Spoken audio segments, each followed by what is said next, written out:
Assalamualaikum warahmatullahi wabarakatuh. Perkenalkan, nama saya Tika Nurrahma dari Universitas Teknologi Digital kelas B2 Manajemen dengan NPM 10121846.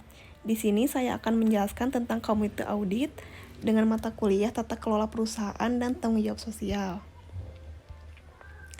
Komite audit meliputi sebagai berikut, yaitu organisasi, persyaratan, tugas dan tanggung jawab komite audit, wewenang, kewajiban, dan pelaporan komite audit.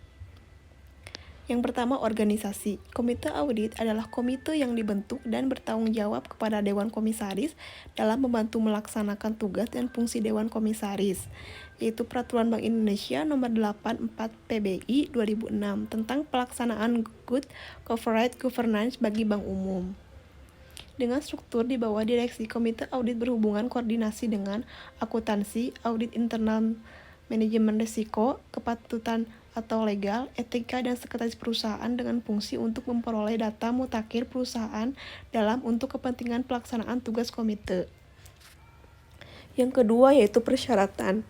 Dalam perusahaan, komite audit minimal 3 orang yang berasal dari komisaris independen atau dari luar emiten, atau sebagai pihak yang melakukan penawaran umum, yaitu penawaran efek yang dilakukan oleh emiten untuk menjual efek kepada masyarakat berdasarkan tata cara yang diatur dalam peraturan undang-undang yang berlaku, atau perusahaan publik yang diketuai oleh komisaris independen. Dengan persyaratan umum untuk komite audit adalah kompetensi, integritas, dan independensi.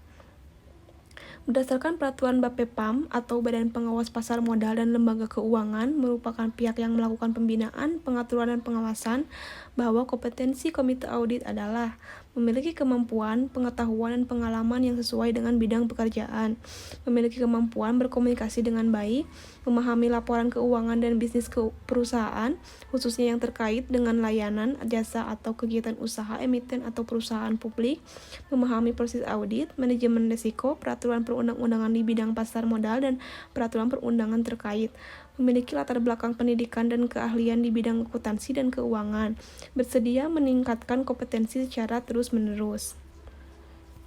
Yang ketiga yaitu tugas dan tanggung jawab komite audit. Yang ke-1, pelaporan keuangan. Kedua, akuntan publik. Ketiga, audit internal. Keempat, manajemen risiko. Kelima, ketaatan terhadap etika dan peraturan perundang-undangan. Dan keenam yaitu pengaduan masyarakat. Yang keempat, wewenang komite audit. Dalam melakukan tugasnya, komite audit berwenang mengakses dokumen, data terkait, dan informasi lain, berkomunikasi langsung dengan karyawan termasuk direksi, melibatkan independen, pihak luar komite jika diperlukan, melakukan kewenangan lain yang diberi oleh Dewan Komisaris. Yang kelima, kewajiban.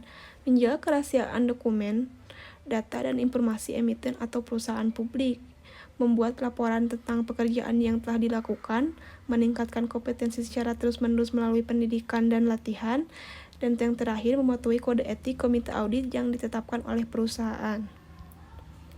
Yang keenam dan yang terakhir yaitu pelaporan komite audit. Untuk melakukan pelaporan ada 2 macam, yaitu pelaporan kepada Dewan Komisaris dan pelaporan kepada perusahaan publik. Yang terpenting adalah kesimpulan yang diperoleh serta rekomendasi yang diberikan selama melakukan pekerjaannya adalah pokok penting yang dilaporkan. Laporan hasil audit disampaikan melalui laporan tahunan yang merupakan laporan penting tentang tata kelola perusahaan. Sekian dari saya, terima kasih banyak. Wassalamualaikum warahmatullahi wabarakatuh.